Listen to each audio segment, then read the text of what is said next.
Make no attempt to reload your device. You are now entering the Hellhole.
We're alive, pal!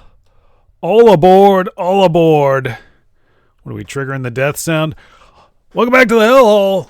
I am sensational internet guy, Mick Lucifer. We're in the, I guess we're in the subway from hell. It's another month. We're kind of doing this thing where we check out the latest and greatest trailers from the gaming world, and we just had the Nintendo Indie World presentation. A couple of selections from there, but there's a lot more going on, so I guess we might as well just get into it. We're doing this live. We're live to Twitch. If you're with me, say hi in the chat. Thanks for hanging out. What are we looking at here? We're looking at Platform 8. If you were here in December, I played indie game The Exit 8, or just Exit 8. A lot of fun. It's one of these sort of like post-PT horror games where you're in a looping environment and things are spooky. You got to spot the anomalies. It's kind of like is it Observation Duty? I think is the series where that's quite common. A little bit of like the Friday Night Freddy's. But I like the aesthetic and the style of this one. Here's our pal Gerald. Do you trust him? I don't know. This is the sequel. This is Platform 8. The big question here is this train arriving a little bit late? Because we saw last month, if you head to the archive and check out our trailer watches for March, Chillazart got in. They've done, it's already out now, Shinkansen Zero, I think it's called, and it's almost this, man. It's the looping train cars kind of thing. They almost picked up on the natural concept of a sequel to Exit 8. Exit 8 was sort of the subway station. You were looping through there until you could get to Exit 8 in Shinkansen Zero, and in this one you're in the looping train cars. Presumably there'll be 8 train cars to get through, things to spot. You get the sense that maybe there's a little bit more going on in this one. It'd be great if there was. It would be great to see, something I really liked about Exit 8 was just the different, very substantial anomalies that you could encounter. The spooky lady peeking out from the door. There was the flood. There was sort of like the Shining Twins. You had your giant businessman guy. This guy, Gerald, is what we're calling him. I don't know. No, not an official name, not canon, but that was the way we were going. So, this looks cool. I just wonder, it's got to have something a little bit extra because the Chillazart guys got in, and that looks like an interesting take. I haven't played it. Excuse me. I haven't played it yet, but it looks interesting, and I'm interested in this one. I just hope there's something a little bit extra there, a little bit of sauce maybe to get something rolling. I don't know if there's going to be any kind of like acknowledgement through the Exit 8. Maybe if there's some sort of downloadable component. I don't know. Something could get patched in, and it'd be interesting if these things could bridge. I think there's a lot of potential for some lore building. I hate to call it lore. It's not my word, but you know, I feel like that's the kind of thing that could really elevate a game like this, where it's a very simple premise. I imagine it's pretty cheap to assemble. I don't know how much of this is like pre-rendered assets and stuff. So I gather these games are maybe relatively easy to assemble. There was some talk of maybe Platform 8 getting some sponsors. So I don't know about some of these advertisements that are on the train. Some of these might be legitimate. I'm not sure. There was sort of that talk was going on that could be something that would happen in this game.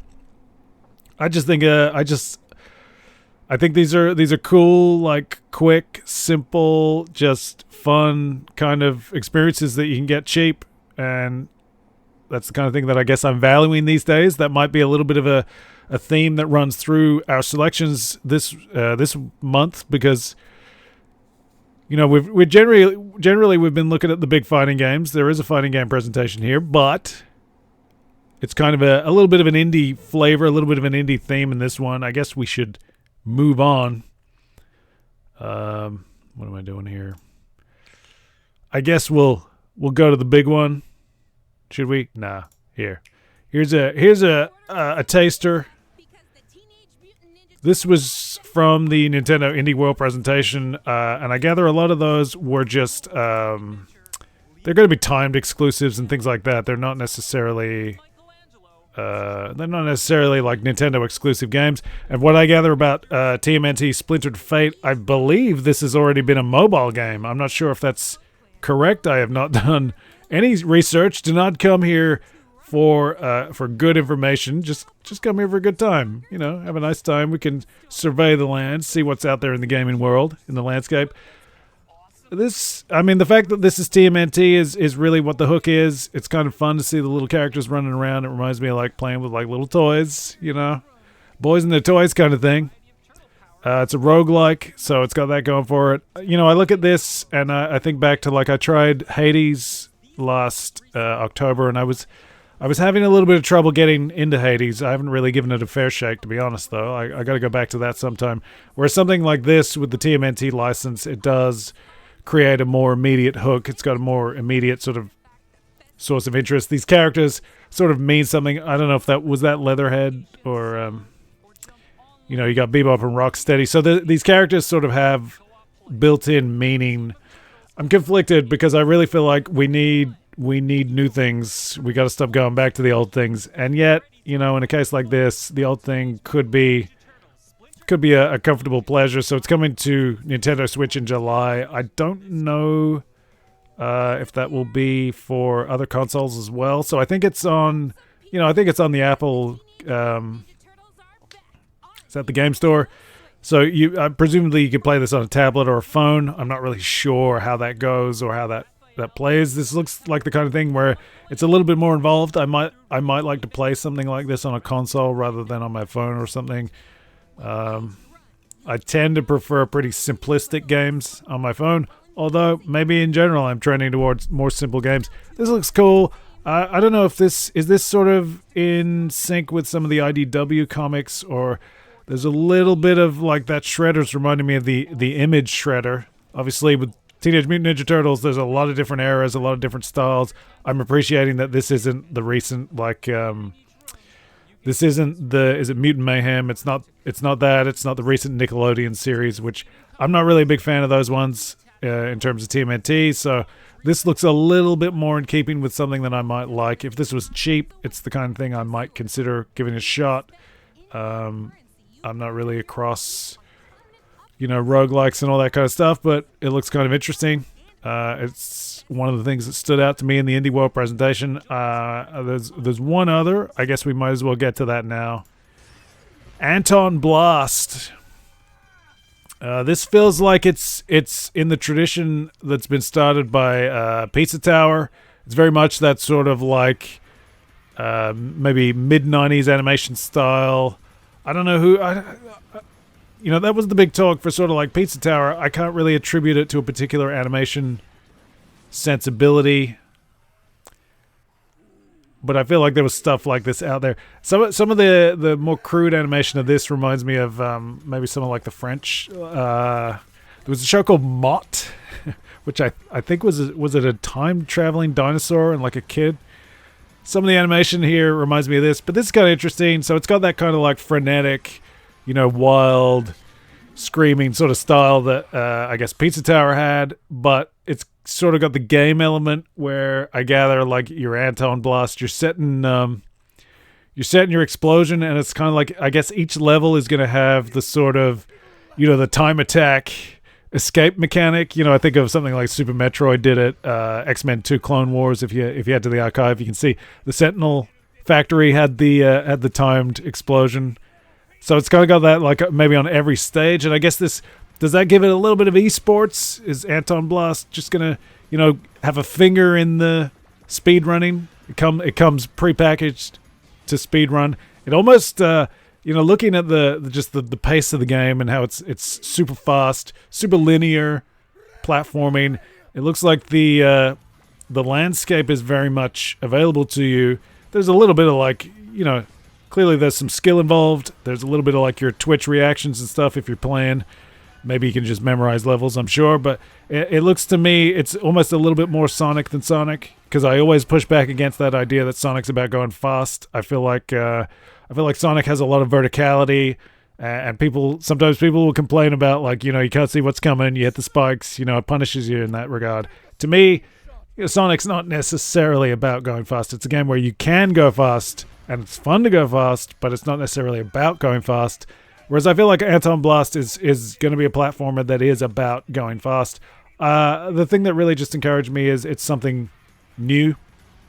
As far as I know, this isn't based on anything. I could be mistaken in that regard. By all means, inform me. I want to know these things. And yet I did no research. I'm not bringing you great information. I'm just bringing you things to look at and to contemplate and to consider and to discuss. Anton Blast looks good to me. I don't know if this was a nice cheap hit that maybe I could get on PlayStation as well, or I'm sure it's on Steam. I'm pretty sure it's on Steam. This is the kind of thing that for the right price could be a real good time. Looks pretty good. It looks very competent.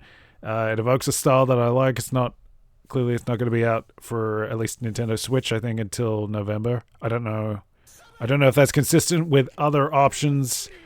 The devil's involved. We got some kind of crazy devil. That's kind of my alley, right? It's kind of my thing. Yeah. I don't know. What do you think? We're kind of like, we're just getting right through them. I don't know what else to say about something like this. It's aesthetically pleasing. I always appreciate a good platformer that looks like a cartoon in general. That was always, even as a kid, like in the 90s, playing platformers, particularly once you get to 16-bit, 8-bit to an extent, but 16-bit, the more it looks like a living cartoon, a cartoon that I can interact with, the more I'm happy. And this is really taking it to a literal extent. The other thing, I don't know if I'm up to the speed challenge of it. I don't know if I'm that kind of gamer. This might be a little too hardcore for me. That's the only issue. I've been getting my ass kicked in Mega Man, so you already know. If you've been in the Hellhole, you know where I'm at. That's cool. I like that. I guess we're going broader now. We're casting a broader net. We're zooming through these things. I don't know. I don't quite know where this fits in with the grand scheme of things. I gather, some of this is older. It's newer. I don't know what's going on. It's a free DLC update for Double Dragon Gaiden, which is a game I haven't actually messed with.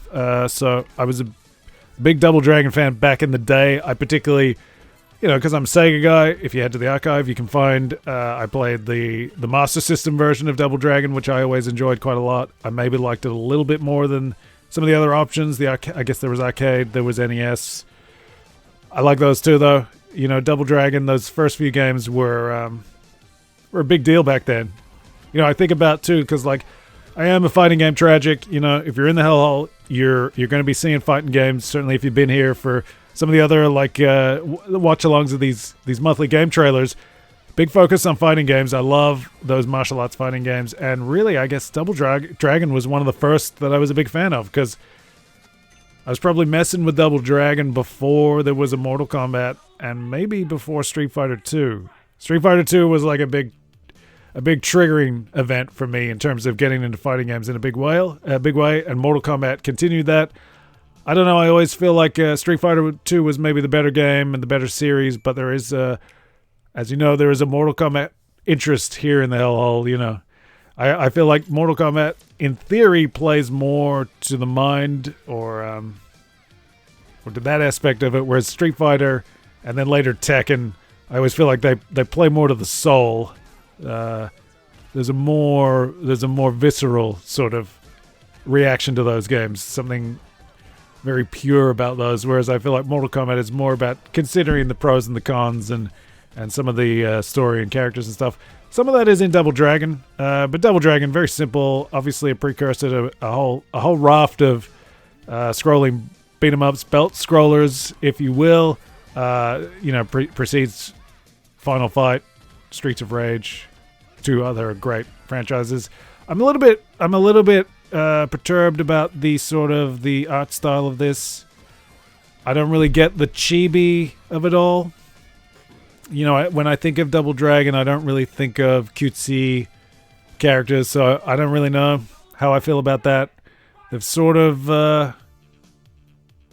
paying homage to the old games, and like Shinsei Mei or you know, I guess the other characters too. They're from some of the sequels. I'm seeing a lot of the other characters that I recognize in there. Burnov with the welding mask from, is that Double Dragon 2? Some of those characters were in the beat 'em up game that they did at some point, by which I mean the side-to-side Street Fighter style fighting game. It's a whole thing. Listen, here in the Hellhole, our vernacular, beat 'em up refers to fighting games that are like 1-on-1, 2-on-2, and we add scrolling to describe this kind of thing. I don't know what to tell you. That's how it was where I was when I was reading magazines as a kid, and that's how I prefer it. I feel like that's more appropriate. I don't get this attitude of like scrolling beat 'em ups are beat 'em ups, and then the other one's fighting. The fighting game is everything fighting. Like a wrestling game could even be fighting games. In any event, let's not worry about that. This looks good. I mean, this looks fun. This is the kind of thing I might try. It's attractive that there's free DLC. How often do you get free DLC? I mean, that's worthy of acknowledgement. That's pretty good. I don't know how good it is, but this all looks interesting to me. This is a game that really just hasn't been on my radar, so that's kind of why I'm looking at this now. So I guess it's Double Dragon Gaiden, Rise of the Dragons. Was there another Double Dragon Gaiden? I can't remember. There was like Double Dragon Neon. Again, it's always sort of that thing of like, I'm not totally sold. I'm not totally convinced. So I haven't necessarily been digging into these, you know, particularly when I've got, you know, I can hook up my Master System and I can go back and play, you know, the original game, which I really enjoyed. It would be nice to have a new one to play, though. I really enjoyed Streets of Rage 4, which is, again, it's in the archive if you go looking. I think that was in a birthday extravaganza. Shout out to MK Master. But this all looks, you know, it's kind of fun. It's almost like, have they like dipped a toe into the River City Ransom kind of thing? Stylistically, not really, but I'm just trying to understand like why the cutesy characters. Is it just like I don't know? Is it just a creative choice, an aesthetic choice? Does it afford more space on the screen? I mean, that's real estate is an issue. You know, I'm always sort of I'm looking for bigger characters on screen a lot of the time, and this feels like it's got a good balance. It feels like a good balance. Anybody got any thoughts about Double Dragon? Leave them in the comments, because that's the kind of thing I would like to hear more of. I guess we're going with another retro-inspired game. This one also not necessarily linked to the indie world or Nintendo, but it's called Crypt Stalker. And you can very clearly see, inspired by Castlevania. Almost a genre unto itself. The sort of Castlevania-inspired game, the Metroidvania. This one looks like it's a bit more old school, a little bit less of the Metroid, a little bit more of the Vania, the classic Vania. This looks cool, although I do think of like that issue of like your sprite sizes, your character sizes. I don't know if I'm as immediately enticed by the visual aesthetics of this. The way it's almost the gameplay is almost like limited to letterbox, which reminds me a little bit of sort of like a lot of Famicom like platformers and things like that, where you got like a big HUD, a lot of information occupying the screen, and then sort of this more thin horizontal strip, almost letterbox of gameplay. I don't know how I feel about that, because to my recollection, Castlevania wasn't like that. I could be wrong. Maybe I'm romanticizing the original games, but I feel like there was a little bit more to the screen. Playing with widescreen, not a bad idea. I don't know.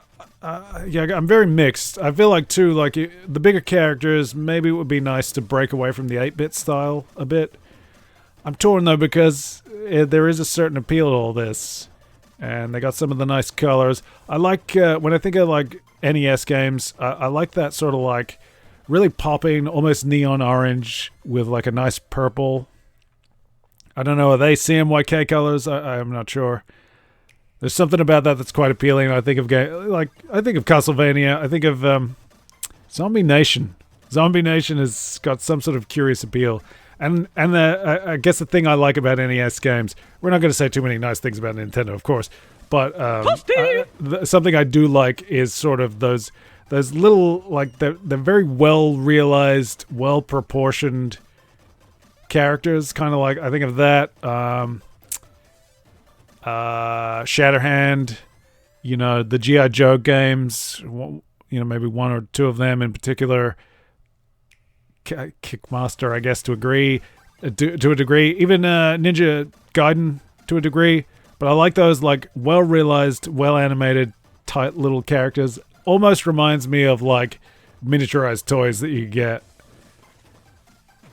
Maybe even like I guess it's a more modern reference point, but it's kind of like it's like the video game version of HeroClix or something, where it's just like this very satisfying rendering of a human figure.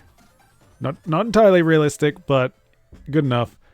I don't know. This looks interesting. I mean, I played Curse of the Moon and enjoyed that. It wasn't quite what I was looking for, and I feel like I am looking for. I mean, Curse of the Moon, I guess, sort of began life maybe as a bit of an extra for the more Symphony of the Night inspired Castlevania games, and then it was sort of like this bonus spin-off that was more in the classic style.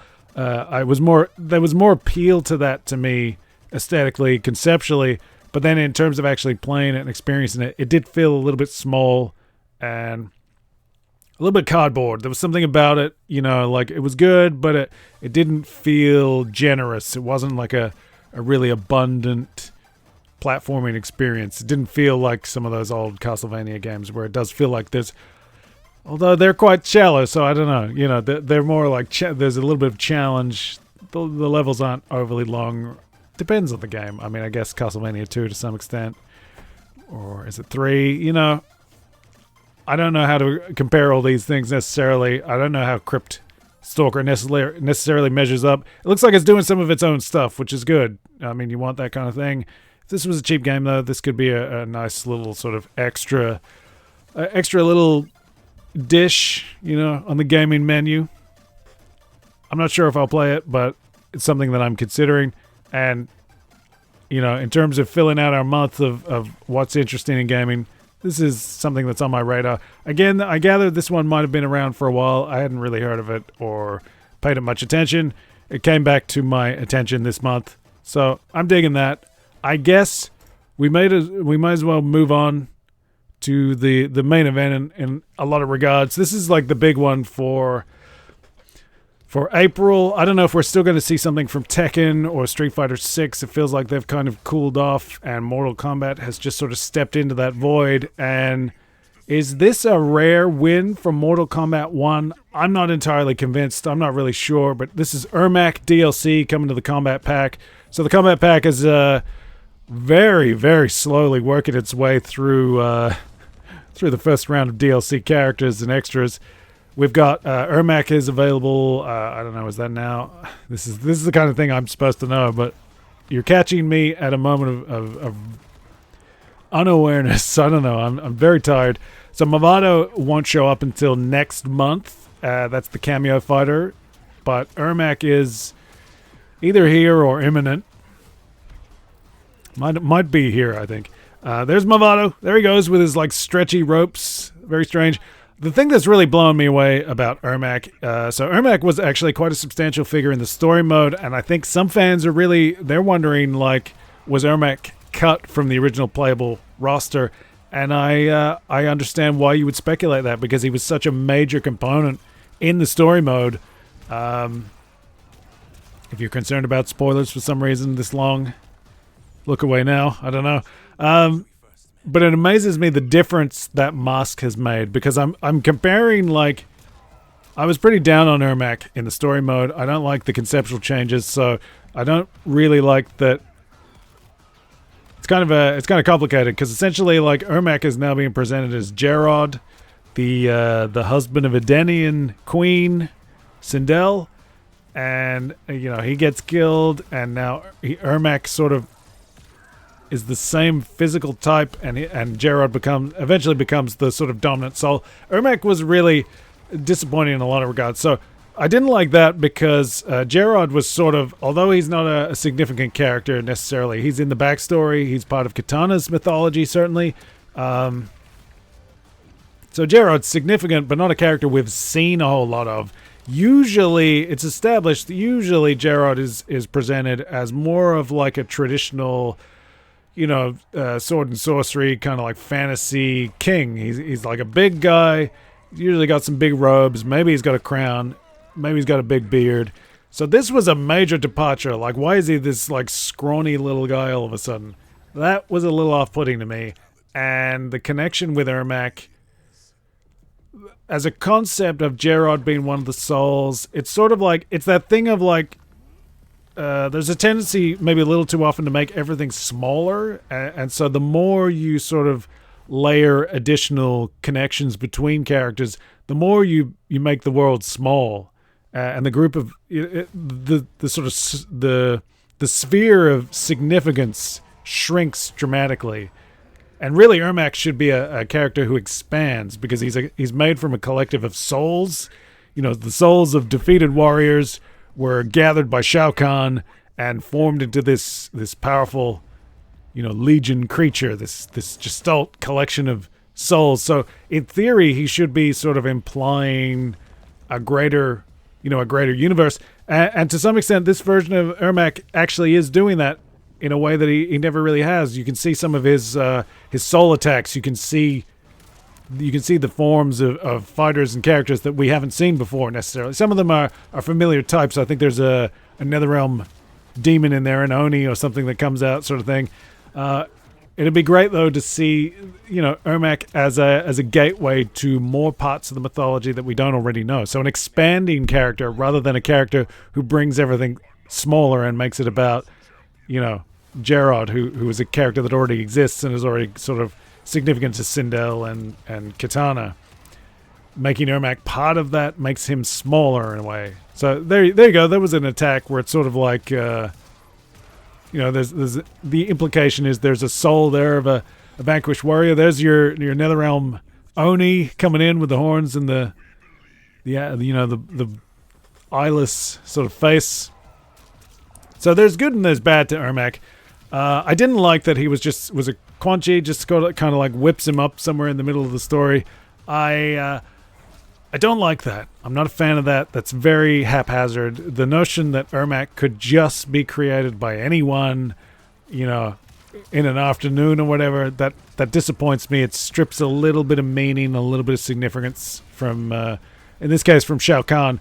It's often forgotten that Shao Kahn yes, he is a great warrior. He's a general in this game. He was an emperor. He's very much physically imposing and representative of like a great sort of warrior, but he's also storied and steeped in the mysticism and the dark magic, and so there's an implication that he trained Shang Tsung further in the dark arts of sorcery, and of course he's always trying to merge realms. You got to remember there's another side to Shao Kahn, and so I did like that it's sort of his role in creating Ermac was almost like a good sort of an emblematic, tangible piece of information that really showed you his magic is unique, and he deals in souls. You could presume that Shang Tsung, some of his soul magic was learned or at least expanded and enhanced by the teachings of Shao Kahn. I like that. We did an interview on Mortal Kombat Online with John Tobias, and he talked about the inspiration that Star Wars provided for Mortal Kombat, and the idea that it was almost the Darth Vader Emperor relationship, but in reverse. Shang Tsung, the old sort of mystic, a little bit the way the Emperor is, and then the Overlord is the helmeted, sort of muscle. They kind of flipped it. Darth Vader is the, analogous to Shao Kahn, but then Shao Kahn is functionally the Emperor kind of thing. Literally the Emperor. I don't know, let's not get lost in that. But it was interesting. So I like that, and I like the idea that, that Shao Kahn was responsible for creating. I could maybe go with Shang Tsung doing it because he uses the same soul magic. But it does feel like everything in Mortal Kombat, the meaning is being stripped out of things too frequently. We've lost this sense that there's a hierarchy to gods, they're referring to gods and elder gods interchangeably. In Mortal Kombat 11, we had Cetrion as a playable character, but she's an elder goddess. That's disappointing, that kind of thing. Everything is getting a little bit muddier. A Spectre is not really anything. We've kind of, for a while there, it was sort of presented that Scorpion is a Spectre, a ninja Spectre, that Noob Saibot is a Wraith, and then you had various other sort of undead figures, and now they're kind of all lumped together as revenants. There's no real distinction. It feels like they drained some of the meaning and the mythology out of that. And by making Ermac, just this guy that Quan Chi whips up out of nowhere, feels like that drains some meaning.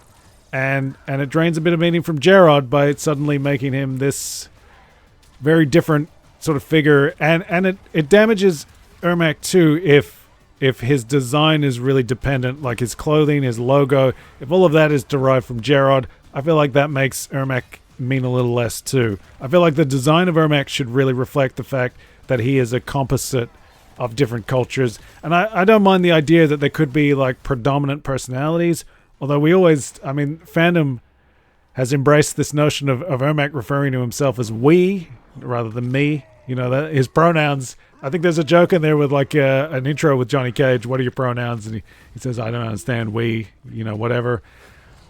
But sell me that character. And I even think, like, in terms of the design, I liked the idea that Ermac was essentially, he was mostly covered. It's not really true. I mean, the original character was a palette swap. He was just a red version of Scorpion Sub-Zero. Thankfully, we've gotten away from that. It's still in there in the game. I think it is better. Proportionately, it's better represented. It's a much smaller part of the game. I definitely think Mortal Kombat was, and in a lot of ways still is, really hampered by the success of the original trilogy. We got to advance from that. We got to keep moving forward. There's a lot of great work that has been done taking the series forward. And like, look at these characters. These are not palette swaps. The palette swaps are sort of like bonus skins. Fine. Good to maintain that and acknowledge that, because they are very fine designs. But really what I want is unique characters with great sort of conceptually driven, character-driven designs. And to see so much exposed flesh on Ermac, I think is a discredit to the concept. I always liked the idea that, he was more like, if he was covered up, if he was all robes and maybe even some of that bandage style that worked its way into the head wrap with like Deadly Alliance or... I guess no, it would be Deception. Mortal Kombat Deception. Yeah, I like the idea that, cover him up. Don't show his flesh. He's not a man. He is a collective. And the idea that maybe the bindings of his clothing and his robes are actually part of the ceremony that creates him. The idea that they're holding him together, literally. I like that idea. And then so a design like this where there's so much bare flesh, which came in with Mortal Kombat X as well. I had issues with it there as well. I feel like it doesn't sell the concept of the character. It doesn't really harness what makes the character unique. And the more that they can really, really craft these characters to be unique individuals, instantly identifiable individuals, conceptually driven individuals, do more of that. That's just of great value. That's how they can create new icons and maybe even be liberated from sort of the constraints of the original trilogy that have just been such a recurring element. And I refer to it still being a problem because here we are, we're doing Mortal Kombat 1. It's a retelling of the original story. Yeah, there's some changes. Obviously, well documented that I have issues with the logic that is presented. We got Shao Kahn here fighting Ermac, which I guess is a reference to their history together, although it doesn't really play out here anymore. It's of great concern to me that Shao Kahn suddenly has antlers, sort of demon-style antlers. That is not something that the character ever had. It doesn't make any sense to me. The helmets were always the significant part of his design, and through comics and other things, Shaolin monks use the design where he has sort of like, we've seen him unmasked, and he has sort of like a little, some little growths on his forehead that distinguish him and whatever species he might be. I feel like we had that. We don't need to reinvent the wheel, and we certainly don't need to create something that doesn't seem to be grounded in any existing concepts and contradicts what we had. And really frustrating that change was initiated. As far as I know, I have not combed through the games. Again, always educate me. I don't think there's any explanation. There's discussions of some sort of paternal interest. His father toughened him up. Whatever reason, this version of Shao Kahn was a weakling who was toughened up. It almost reminds me of... it's not really the same, but it reminds me a little bit of Doomsday. I see DC influences where I don't want to, but I don't really think that's the case. I don't really think that. It's just the fact that he has protrusions now, and there's some sort of trial by fire in his history. A hardening, an evolution, a forced evolution. It's not quite the same, though. Really, it's more of like a Spartan concept that he was put through the fire, and he came out stronger for it. Fair enough. Fair game. Ermac, looking good at least. So as much as I have issues with the designs, I'm totally blown away by the addition of the mask. And I was trying to compare images from the story mode because I could not believe the mask made that much difference. And yet, that's all that's changed. In some ways that's disappointing because he's here as a DLC character. We talked about, was he part of the original roster? He's a huge part of the story mode. That makes me feel like he should be part of the roster.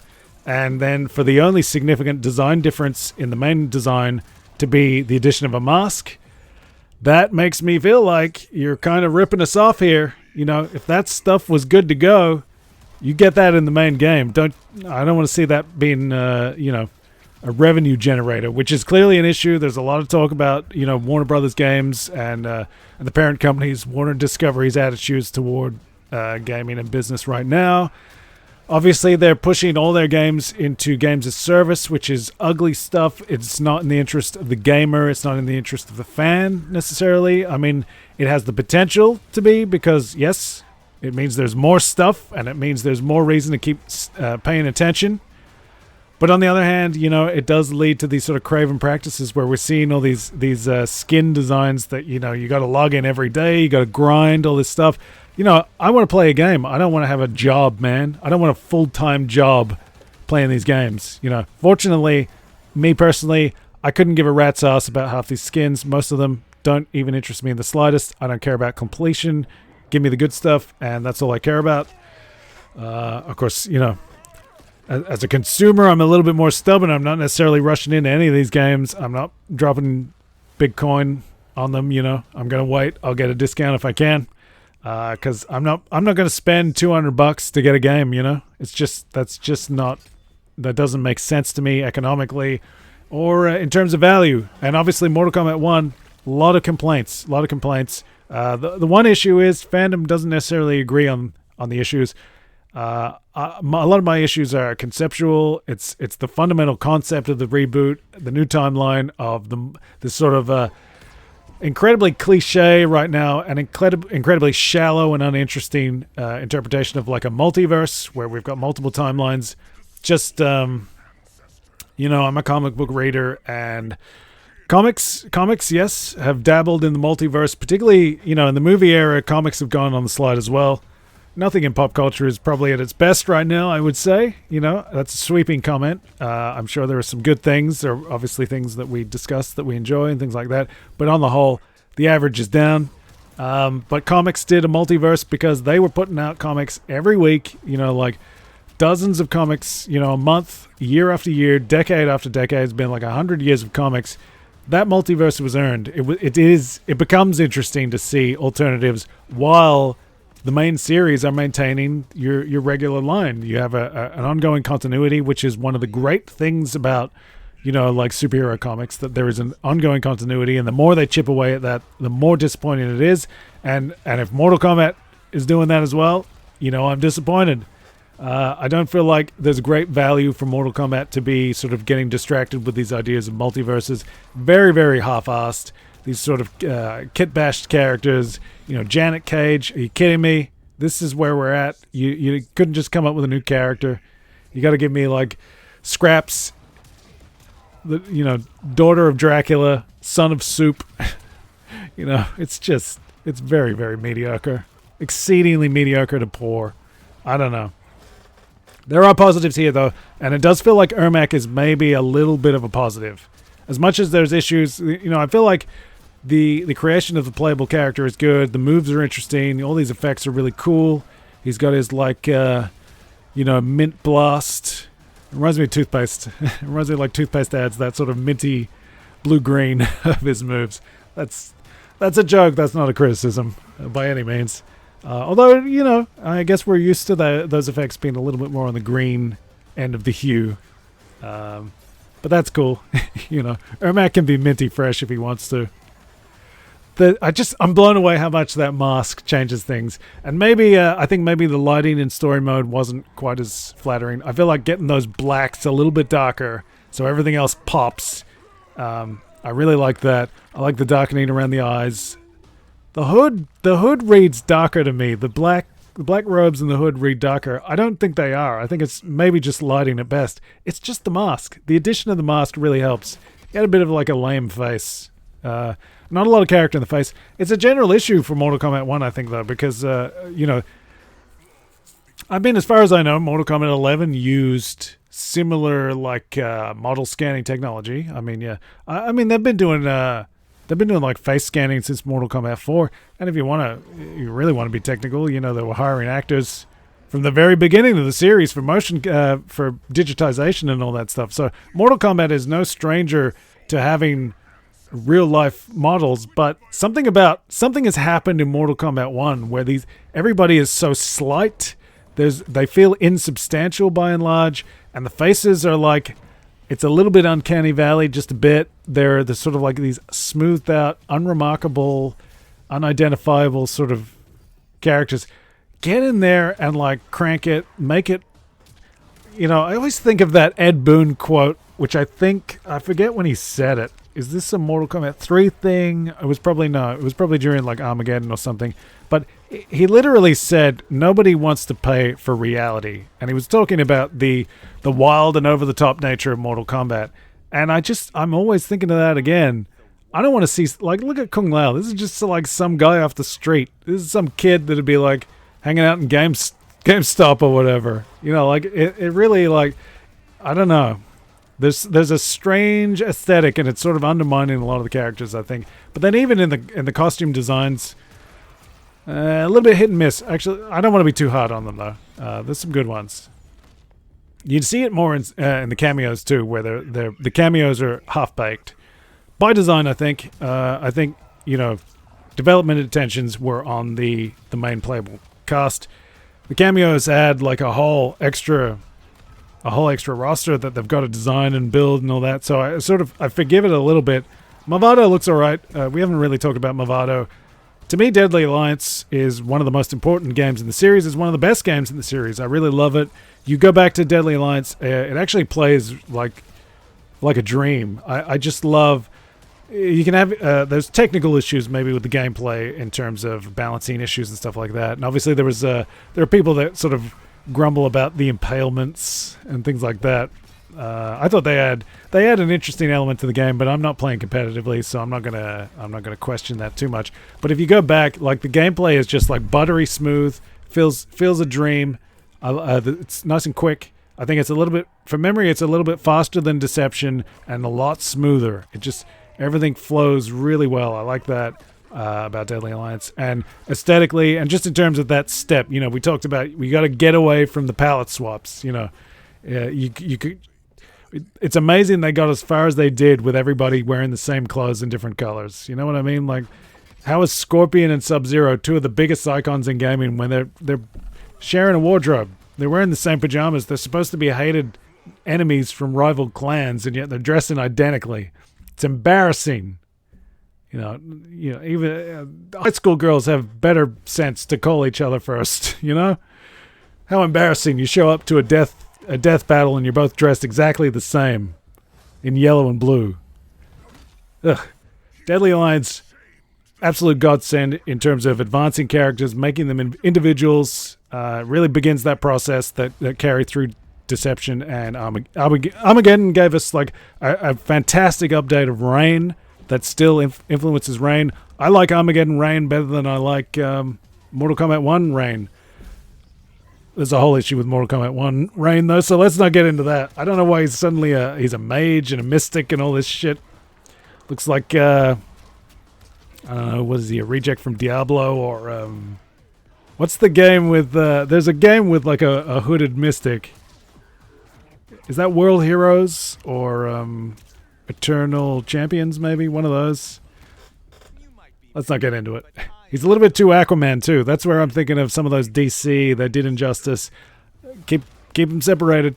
Don't cross the streams. We're talking about Movado. Movado is essentially he's here. He looks like Movado. I think Movado is actually due a bit of a design update. He had the alternate attire that was sort of like Spanish inspired armor, knight's armor, which was interesting. I don't know what you do. I just think maybe you could just reevaluate the sort of like leather trench coat look and the sort of whatever getup he's got. It's very rubbery. So it always sort of look like rubber overalls or something, So I think Movado's just due a little bit of a reevaluation. I don't know if we'll ever get that.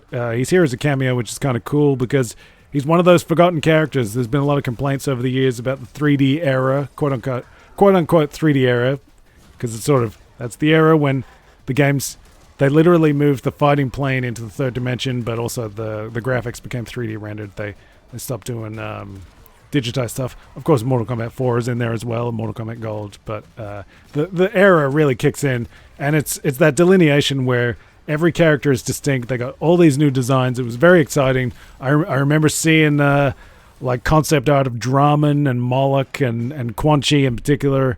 I think they were still showing the quote unquote living weapon that he had at that stage. But it was all new. It was all exciting. Scorpion looked great. I still think Deadly Alliance is a great Scorpion design.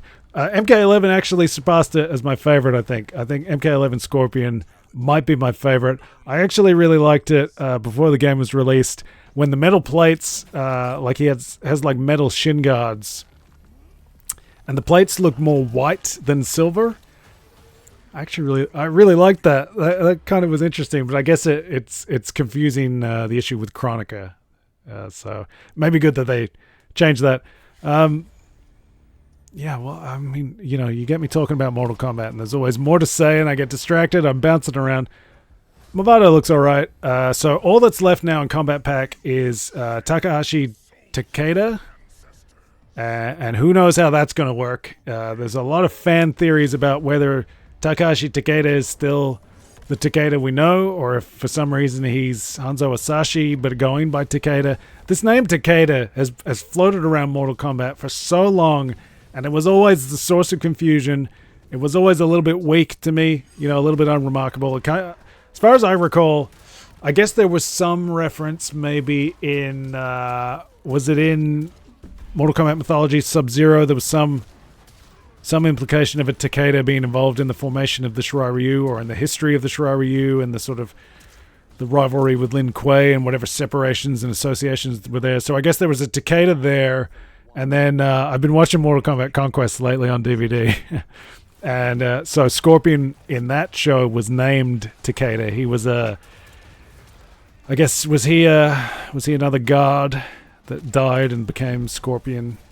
So you got Takeda there, and then finally with Mortal Kombat X, they finally introduced an actual character named Takeda, the son of Kenshi and student of Scorpion. So he's still sort of like floating around Scorpion. Takeda just like, it's one of those names that strikes me as like, you know, a time when Americans were interested in Japanese things but didn't necessarily know. It wasn't like, it's one of those names like, you know, it exists, but you know, it's not really a go-to in my mind. I don't know. Maybe that's unfair, and maybe it's good. You know, it's good that it's a little bit unusual.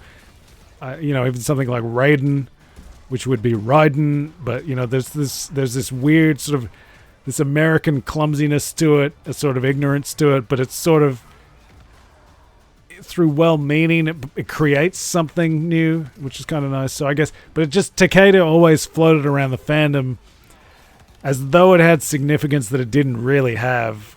So here we are again. Now we have people speculating that the new DLC character Takeda might be Scorpion. What an absolute mess that is. It makes me sick. I hate it. It's disgusting. There's no damn good reason to make Kuai Liang Scorpion. And Hanzo Asashi either doesn't exist or is a child for some reason. What a load of nonsense. Like amateur hour, man. This stinks. I'm reluctant to even call it fan fiction.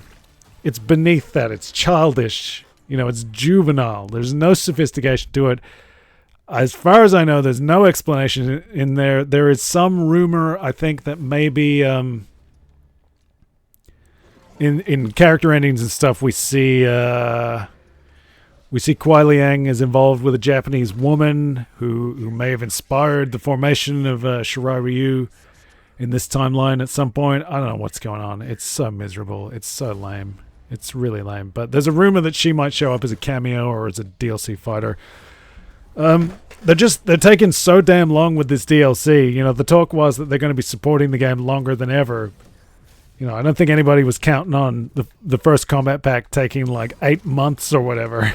Whatever it's going to be, like a year to get 6 new characters. Not how it went with the other games. There is an implication that there's going to be more DLC. Obviously, like the corporate machinations behind the scenes are going to have an impact. Nobody's quite sure what's going on with Warner Brothers. They're all over the shop. It's a little bit like Pee-wee, you know, armchair booking though.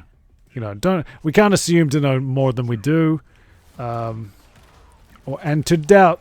I think there's an inclination to doubt. There was always a sense of like the corporate being the villain, and obviously Warner Brothers practices have been very antagonistic in a lot of ways. Obviously, the shelving of films is a big, well-publicized one, but you know, it's not necessarily an outright evil. Even though it probably is. It probably is evil. It's probably terrible. It's probably going to destroy the game. But yeah, there's talk of like, what is the future of Mortal Kombat? We don't really know. And we don't know what's going on with DLC, but I mean, they have confirmed already that there will be story mode DLC, just as there was in Mortal Kombat 11. We had MK11 Aftermath, which I actually really enjoyed, and I actually thought that elevated the game.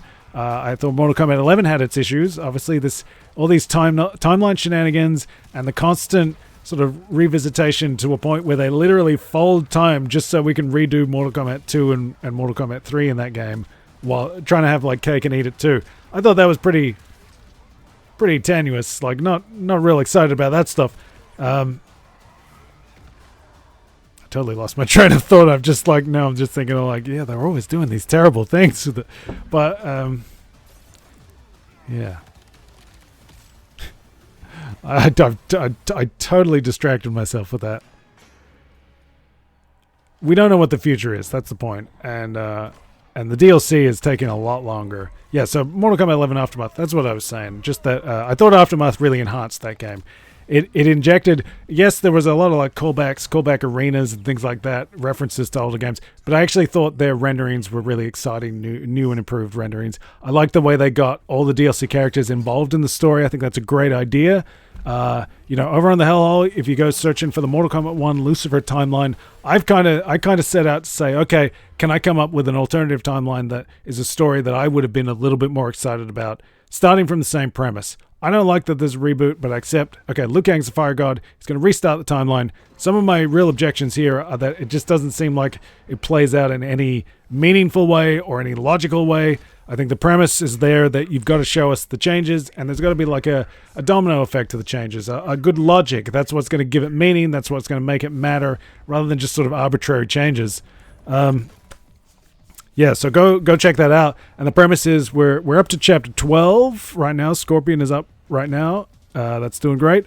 We're going to go to chapter 15, the same as the game. And the fanfiction story that I'm doing, essentially I'm trying to play by the same limitations, but I am thinking like I'll do a DLC story. And the idea I have right now, I've got a lot of ideas for stories. So go check that out and go discuss it. Give me some fuel. I don't know, feedback. The idea I have is, like essentially use DLC to feed characters into the story mode. So I like that, which is almost what they did with MK11 Aftermath, which was a great response to like in Mortal Kombat X. Goro was like a pre-order exclusive character. He had no story. He had nothing going on, and that was really baffling. It was surprising that a character of that stature and status would have absolutely no context for the story. Mortal Kombat 11 did a good job where, you know, Aftermath worked in Nightwolf, it worked in Shiva, it worked in Fujin. That was a great update to Fujin. You can see in the Lucifer timeline I'm using the MK11 Fujin because I like that one. That's a good one. So if they do a story mode here, I'd like to see something like that, maybe where like the next crop of DLC play into that story mode. Obviously, I want them to be good characters though, a good DLC. It'd be interesting. Maybe Takashi Takeda is a little bit of a clue to what might be coming in that regard. Maybe they are going to do that. When Street Fighter 5 was wrapping up, they put Luke into the game, and I thought that was really an interesting idea. That Luke was sort of there to get you ready for Street Fighter 6. He was sort of like connective tissue. Almost using the DLC system promotionally, but also just doing something interesting with it, introducing a new idea that was going to be of more significance to the next game. It was sort of like a preview. And I wrote an article on Mortal Kombat Online after that, thinking, you know, it'd be really interesting because Mortal Kombat and all the NetherRealm games have such a robust system of DLC. It would be very interesting for them to maybe try to use the DLC more in that way, to have more of a flow.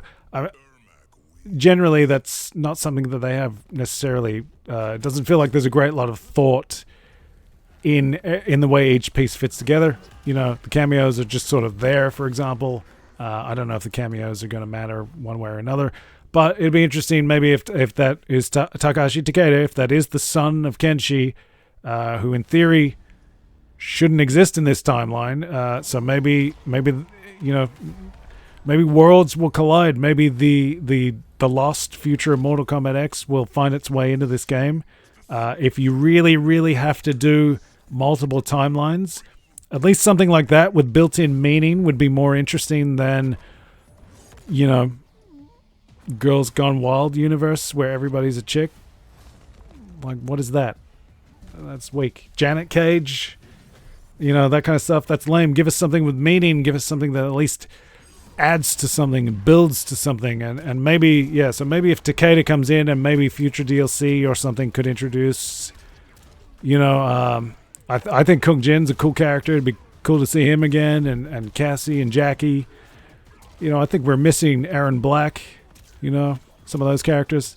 I don't know. Yeah, the future of DLC is going to be interesting, and it's just frustrating how long we're waiting at this point. So Ermac is here. Malvado is next. Takashi Takeda will presumably be, if not May, June. And then the final cameo character is Farah from Mortal Kombat X again. So just an interesting little synchronicity there. I don't know if it's by design, but it's interesting that the last character is an MKX character. The last cameo is an MKX character. Could just be an appropriate packaging of things, but it'd be interesting if they did factor in to the story. I'm curious, would we accept the idea if Tor was a playable character and Farah was a cameo? It does feel like a step down from the original concept of those two being a singular character that you play as, that sort of operate in tandem, but it could be a good compromise because, as we've seen throughout the history of Mortal Kombat, they tend to abandon characters if they're technically, they rise to the technical challenge in a moment. There is a need or a desire to do something a little bit different, but once that is done, there is no desire to do it again. Thinking of the asymmetry of Draman with his iron club fist, thinking of Motaro as the notorious holdout.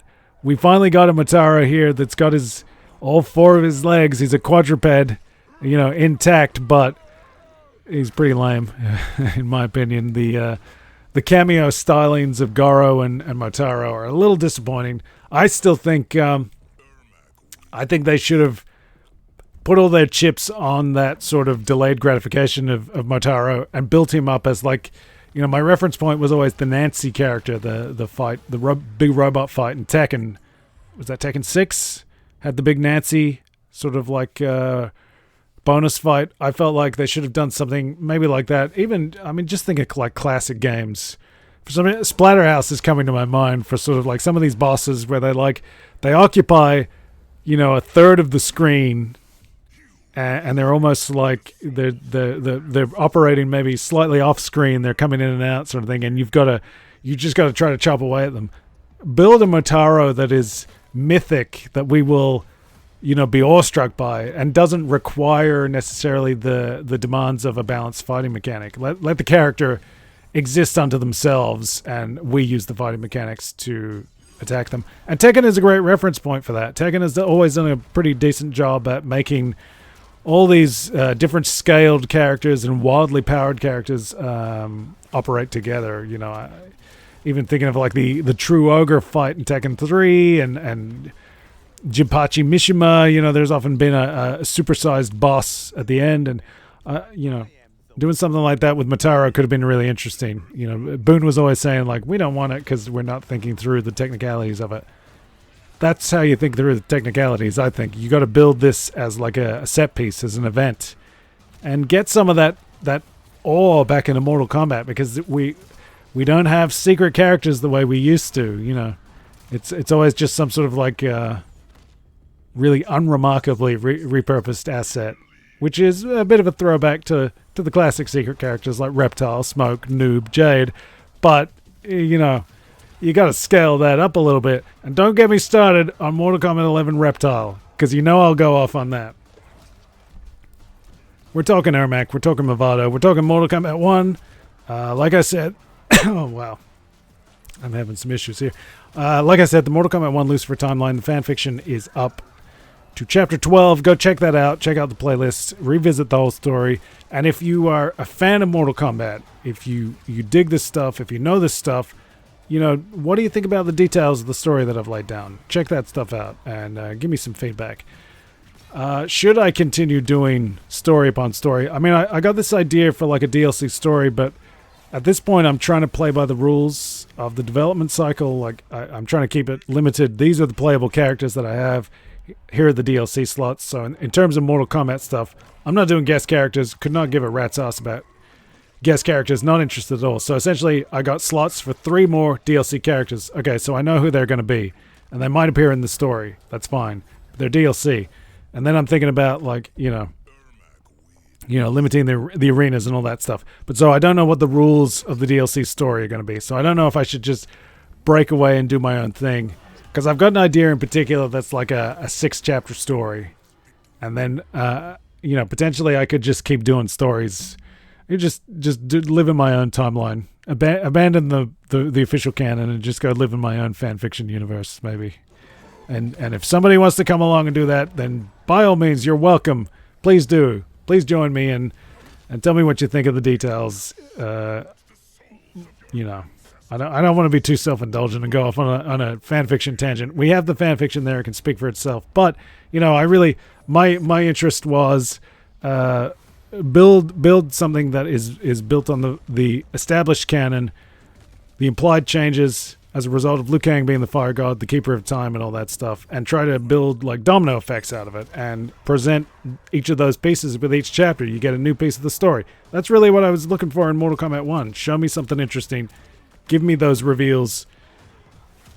there's a little bit of it there, but I just feel like they're not maintaining meaning or interest in those kinds of things, which is very disappointing. And yeah, I'm very willing now to disappear into my own, just straight up my own ass into fan fiction. I think I've got some good ideas is the thing, and we got to get to chapter 13 because that contains one of the interesting elements that because I would say I would be critical of my own work, and I would say, okay, have I set out to maybe try to come up with a story that is more satisfying to me than Mortal Kombat 1's official story? Have I achieved that chapter to chapter? If this was a fully fleshed mode, you'd get more action, you have full animation. Really what I'm presenting is almost like an outline of the ideas. I've been doing a little bit more silly voices and dialogue just to give it some sauce. Still trying to communicate ideas. Pay attention to that dialogue. It's there for a reason. But, really it's just, mine is like a storybook outline. It's not even a storyboard. It's not an animatic, a little bit of light animation, things like that. Have I matched the Mortal Kombat 1 story? Honestly, I'm not sure. But I think we got some great ideas. And I think Chapter 13 contains one of those ideas. And it's going to contain a character that I felt was really half-assed. I guess I'll say it. Ashura's in there. We're going to play around with Ashura. I felt like she just kind of like shows up, is really half-assed. I was glad that Ashura was in the playable roster, but it just seemed so, just so half-assed the way she just sort of shows up out of nowhere. Is it she in a forest in Outworld? Just for some reason. Who cares? Whatever. That's a little disappointing to me. I think we've had better historically. I think we can have better again. We should have better. I don't know. Ermac's looking okay. Hopefully Takeda will be another sort of revelation. Look at that. I really like that even on the white background. The black feels darker, and I think that must be the lighting of the scenes in story mode. Could even just be that I'm not remembering story mode as well. But I feel like the red is popping. It's much more vivid. The contrast is there. The black is a little bit richer. And that mask, man, it just makes so much difference. I can't believe how much difference that mask makes. Elevates the character immediately. I'm now a little bit more on board where I was disappointed. I always liked Ermac. I always thought Ermac was cool back in Ultimate Mortal Kombat 3, Mortal Kombat Trilogy. I was always sort of like, yeah, this is a character we need to explore more. I was excited about that. When they brought him back in Deception, is he referenced in Deadly Alliance? I think there's references in the Kenshi backstory. But when he came back in Deception, what a great new design. And that is the basis of this design. You can see sort of like the six-pronged logo is sort of there and stuff. I still think that Deadly Alliance design is maybe the best. I've warmed a little bit to the MK 2011 design, although my initial reaction to that was there was too much black and not enough red. The balance here is pretty good, and I'm actually enjoying the black a lot more now in Mortal Kombat 1. I think the design, it thrives on the black, and the red's really good. The red pops. I mean, look at the bits around his neck and the sort of drapery on the shoulder that goes down to the body. The red's popping really good. I really like that. There are sort of like alternate palette swap skins where you can get a little bit more red, or you can shift the red around. I think there's one you can make the hood red, and you can switch the shoulders so the draped piece is black and the outer side is red, which I think is really good. It's great to have that option. That's the kind of thing you want to see. Presumably they will sell or make you really mine your way to get maybe a Deadly Alliance, a Deception-inspired skin. It's weird. Thinking about, we've been talking about it in the chat, and shout out to Chris Cornhole over in the Discord chat. He's in agreement. He's raising the issue where the characters are just, there's something strange. They're very slight. There's something off. And then so they've been doing these classic skins. Like there was a Deadly Alliance Quan Chi. There's an MK11 Raiden. A couple of designs that I really like, but they're just not right. They're not there. Early on there was I think there was a Deadly Alliance Scorpion. There was a couple of others, and those were like designs that meant a lot to me. I thought they were very good, and the MK1 versions, they're not hitting the things that make those things great. So I don't know. This the addition of this mask, and you get a little bit of dark under the eyes. I don't remember if that was in the story mode version of Ermac. I feel like the black under the eyes is maybe a newer enhancement. Nice glowy green eyes there. But that black, it's just elevated that design, getting that mask on there, covering up that mediocre face. And like I said, cover up more of that flesh. I want to see a guy who's, you don't necessarily know that he's flesh. I feel like that's what you want to obscure about Ermac. He's made of souls, so yeah, there's corporeal substance to him. You can punch him, you can kick him, you can hurt him, you can impale him, whatever. But keep the mystery. Keep the mystery. Obscure the flesh. Just have him bound up, held together mystically by these robes. Really make him a unique character in that regard. Really like burrow into those unique qualities. I don't know. I've said probably the same thing over and over again for quite some time. We're now past the hour. What do you reckon? Did you think we were going to finish early? I don't think so. I don't think so, my friend. Mortal Kombat will take us through many hours if you get me going. Good thing I'm tired. It's deep in the AM here. I should be going. I'm not articulate. The memory is failing me in some regards. I don't know. This is cool. I will say, as much as I don't like the changes to the Shao Kahn design or the General Shao design, I don't like the antlers, but I do like that he's a very substantial character, and I feel like that design definitely could have been used for something else. I just don't see Shao Kahn when I look, and I want that to be consistent. If you got a new idea, instead of mangling an existing character, create a new one. Guys, there's always room for expansions. I'm trying to think, does Mortal Kombat 1 have any new characters? I don't think it does. Madame Bo. Before anyone says it, I know it's already been discussed out there. We don't need a playable Madame Bo. Actually, maybe we do. No, maybe Madame Bo is cool. I was gonna shit on Madame Bo and so we don't need a playable Madame Bo, but maybe that's cool actually, like a kung fu lady. I could go with that. I could definitely go with that. She feels like it just, by calling her Bo, it irritates me because it sort of feels like, well, where's Bo Rai Cho? If you say Bo in Mortal Kombat, Bo Rai Cho. And if you're a real freak, maybe you're thinking of the bodyguard from the comics, the Malibu comics. If you're thinking Bo. But really, it's Bo Rai Cho. Where's Bo Rai Cho? Why is there a Madame Bo? What's going on? Don't do that. Come up with a new name. There's a million names. Come up with a name. Create a new character. And yeah, maybe I could go with that. I still think, I guess we got Shijinko as a cameo, but I'm always thinking like Shijinko was a missed opportunity in Mortal Kombat 11 with that customization system. I really like that MK11 with the customizable move sets and the attire to some extent. I think Shijinko could have been really cool in that game. And it bums me out a little bit that he's reduced to a cameo. I created roster problems for myself in the Lucifer Timeline stuff because I had a Shujinko agenda going in. I want my old Kung Fu wizard man. So I made him a playable character, and then I needed a playable slot, and I didn't have one. So maybe that's why he's a cameo in the real game. I don't know, but let's get some respect for Shujinko. If you want to be here when we do this again, there's a whole go to YouTube, search for a Hellhole Hellhole game trailers or something. You'll find something. There's a playlist. We keep managing to do this month after month. There is enough material here to sit down and say what's new in gaming. I keep thinking to myself, like, surely it's going to end at some point. Surely there's not going to be enough games that I'm interested in.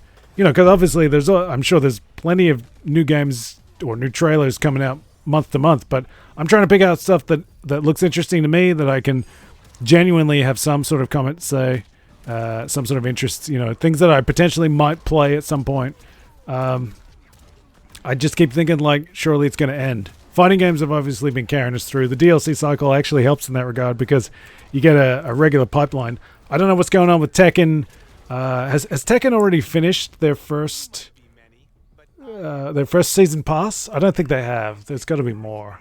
Street Fighter 6 might have. Was Akuma the last one? And we just had Eddie Gordo and Tekken. But yeah, I'm looking. I mean, conceivably in the next week or two, we could still see something from one of those games. Maybe that will be something we talk about next month. It's exciting seeing this stuff involve. But with all of these games, I'm interested to see what's the next crop. That's going to be really interesting. I think Street Fighter 6. Yeah, there were rumors of things. Obviously, Street Fighter 6, I'm looking for some of the classic characters to come back. Really interested what's going to happen next with Mortal Kombat. Really want to know what's going on with the story mode, the DLC story, and what's going on with the next crop of DLC characters. What else is there going to be? Are there going to be more than one story? Because that's something I'm really interested in. I really like the idea of Mortal Kombat exploring like story modes built around a single character. That's a little bit of a spoiler for the fanfiction side of things. I am thinking about doing a story that is a single playable character. Cameo system opens that up because you can throw in different cameos to sort of tag team with your featured character. But it'd be interesting. I mean, I always think it'd be great if every character could have their own story mode, essentially. Shorten it, maybe have common scenes. If you got to reuse scenes where everybody, like where the story intersects, I think that's a good use, an economic use of assets.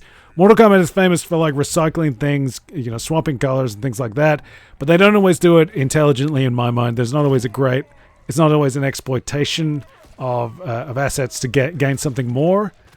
Sort of that maybe Tarantino mindset or something where you take something old and you use the arrangement of elements to get something more out of it. I think Mortal Kombat could do that a lot more. You know, they used to swap around. In the 3D era, they were just arbitrarily swapping fighting styles amongst characters for no reason. Those fighting styles were not applied well. And I was thinking, like, even back then, you know, Lin Kuei characters should have common moves. It makes sense. They should all have some sort of common element. Should be distinct fighters with distinct qualities, distinct moves. But if you got to reuse some stuff, reuse it there. You know, Smoke, Sub-Zero, Cyrax, Sector, you know, all these characters are from a mutual source. So if you got to reuse some assets, do it that way, that kind of thing. They could do that with a story mode where if you just had sort of like shorter story modes, instead of this one single grandiose one, give each character a story mode, let us see the perspective of the character, and give them their own story. Like, let each character have that arc and that little bit of a story. Because particularly, I feel like Mortal Kombat in particular, but really with all the fighting game series, you really see there are dedicated fandoms for each character.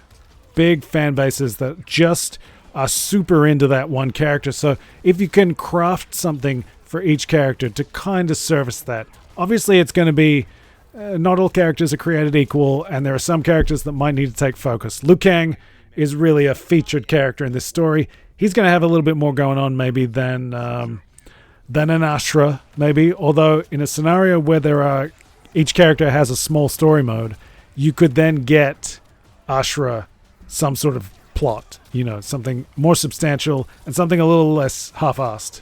So she's not just showing up somewhere and just sort of hanging around and tacked on, you know, that kind of thing.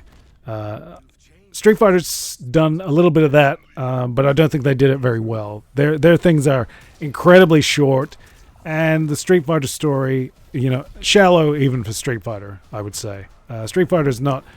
I think Street Fighter is at its best when it's character-driven. It's not grandiose, you know, end-of-the-world stuff for every character. Some characters should just be fighting for roses, for cars, you know, for a rival, you know, and I think that's something that story modes would help build into Mortal Kombat 2. Every character should have a good rival. That's something I would like to see. So, I don't know. We're extending this thing further and further. We're getting more general. We're getting off beat.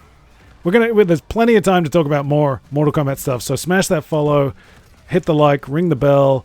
If you've been here in the chat, I can see names. I don't know. Thanks for hanging out. I'm always streaming at really the worst possible hour, so if you can smash that follow at any time, if you're watching in the archive, thank you very much. I know some of you are still showing up. Twitch changed how all that stuff works, and I feel like it hasn't really been for the better, for me at least, but, you know, I'm also I'm a sleepy niche loving weirdo, so if you're here and you're having a good time, do all that good stuff. Ring the bell, subscribe, leave a comment, say hi, do all that stuff any time of the day. Don't wait to be told, because I need your help. By God, look at me. Time is it? Getting out of here. There's nothing else. Adios, amigos.